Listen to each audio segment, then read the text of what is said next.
Prime Minister Anwar Ibrahim has firmly denied interfering with the judiciary. Meanwhile, calls for his resignation has intensified with the latest from Mahathir's Defend the Judiciary Secretariat and PN. AMNO is hoping that Najib could soon serve his sentence under house arrest. Stay tuned for all this and more. Prime Minister Anwar Ibrahim said he has never interfered in court decisions. This comes as calls for reform and scrutiny over court independence continue to build. Speaking to reporters after Friday prayers in Putrajaya, Anwar said that he hasn't interfered in court decisions in his 2.5 years in office. Berita Harian quoted him as saying that what is important is that the judicial appointment process, as stipulated in the Constitution and respective jurisdictions, is upheld.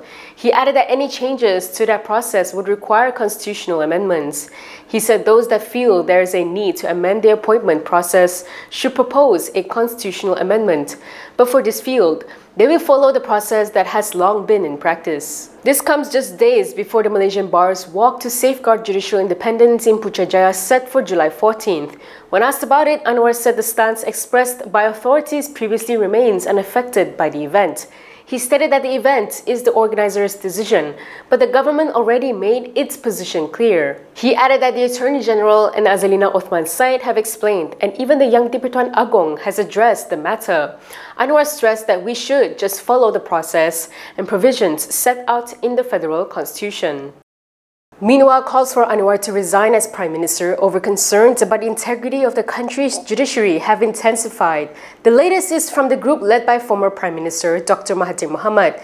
The Defend the Judiciary Secretariat said it had withdrawn its earlier resolution calling for Anwar to take a leave of absence and is now pushing for him to relinquish his post immediately.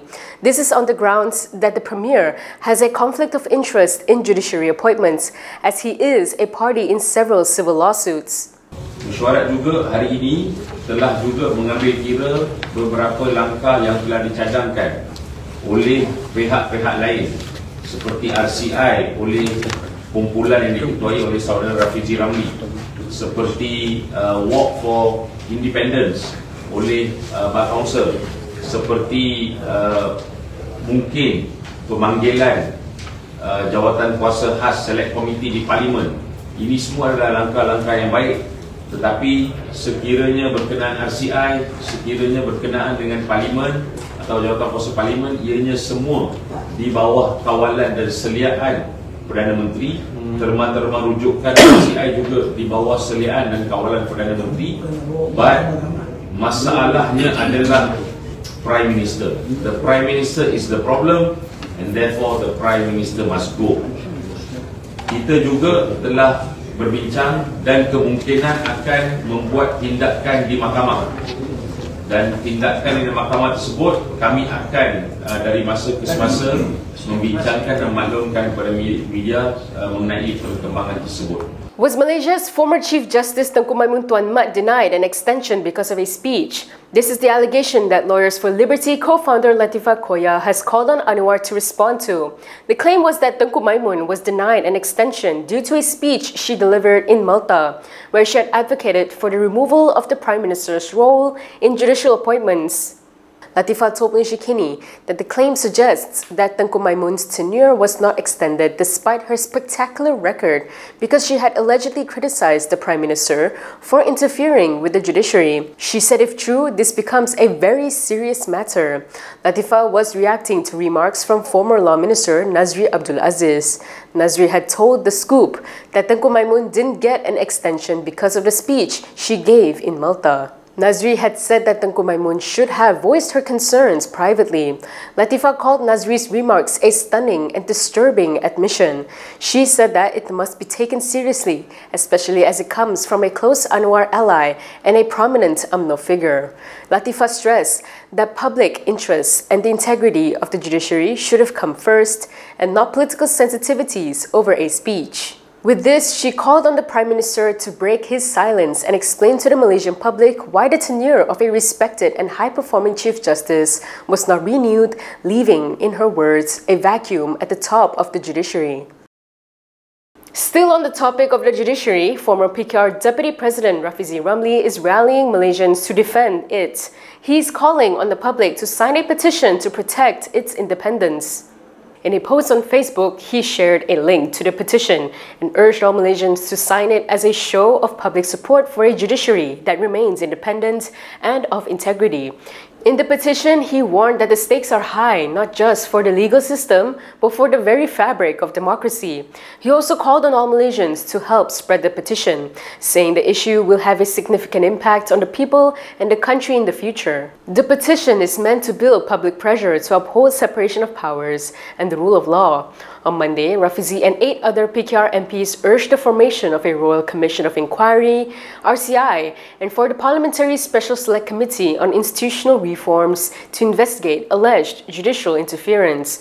They called for the RCI to probe claims that the government ignored Judicial Appointments Commission recommendations before former Chief Justice Tengku Maimun Tuan Mat's retirement, including nominations for the Chief Justice and Court of Appeal President.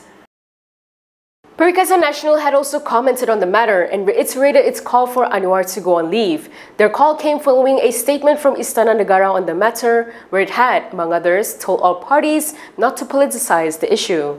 In a statement, opposition leader Hamzah Zainuddin said their call is consistent with the palace's decree that judicial appointments must be handled with care and integrity. He concurred with the palace's assessment that under Article 122B, the appointment of judges is ultimately done by Yang di-Pertuan Agong on the advice of the Prime Minister after consultation with the Conference of Rulers. However, Hamzah said that Anwar can't fairly advise on judicial picks because he's personally involved in civil court cases. As such, he advised that the Prime Minister take leave and an interim Prime Minister be appointed to carry out his responsibilities, especially under Article 122B. Hamzah argued this would help avoid prejudice towards judicial appointments and public perception that the Prime Minister had a hand in determining judges who would deliberate on the cases he is involved in. The statement from the palace came amid public pressure for the formation of a Royal Commission of Inquiry to investigate allegations of interference in judicial appointments, as well as accusations that a senior judge had interfered with the judiciary. That push started with PKR MPs led by Rafique Ramli and is also backed by the Malaysian Bar, which is planning a march next Monday to demand the RCI. Meanwhile, PN is also turning up the pressure, holding rallies to call for Anwar's resignation over multiple issues, including the rising cost of living due to the expanded sales tax. AMNO is hoping that former Premier Najib Abdul Razak will be granted house arrest.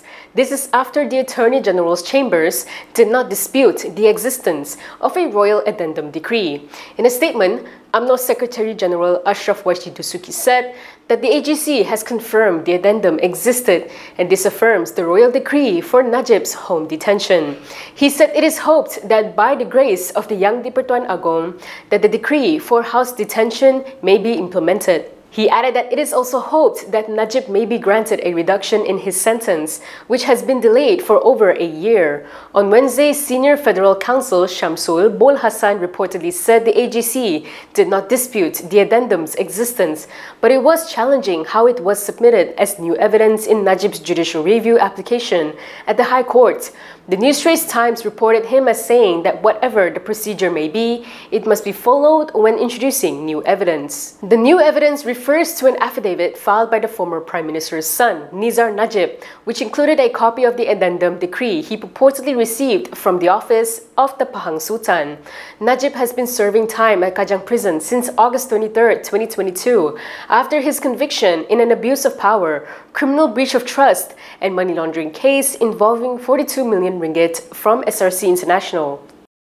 If you like the stories we produce, consider supporting us by subscribing to Malaysia Kini. Click the link in the description below or scan the QR code on your screen to subscribe. Moving on to international news, US President Donald Trump has nominated influencer and self-described alpha male Nick Adams to be the next US ambassador to Malaysia, a move which has raised eyebrows. According to the New York Times, Adams is a 40-year-old Australian-American and fawning supporter of Trump, known for his online persona built around hyper-masculinity.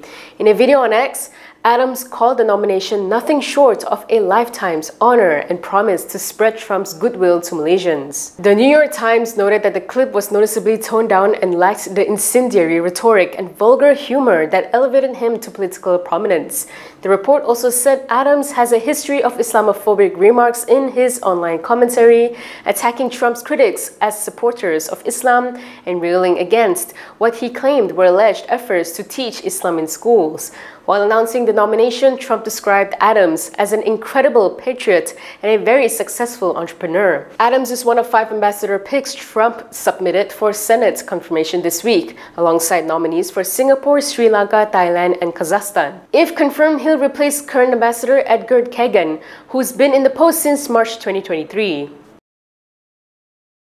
Back to Mahathir, yesterday we asked our viewers what they thought about Mahathir leading the Defend the Judiciary Secretariat, which had previously called for Anwar to take a leave of absence.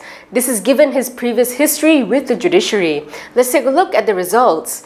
57% of voters believe that Mahathir has a right to speak on the matter. Meanwhile, 37% said that it's hypocritical of him and was not worth giving attention to. 5% of voters said it's complicated, but his involvement could spark further discussions. Several voters commented on how Mahathir had ruled while he was in power and said that they didn't forget about the times then.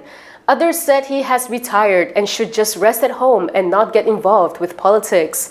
Another voter said that Mahathir had lost the right to speak on the issue. What are your thoughts? Join the discussion and share your view in the comment section below.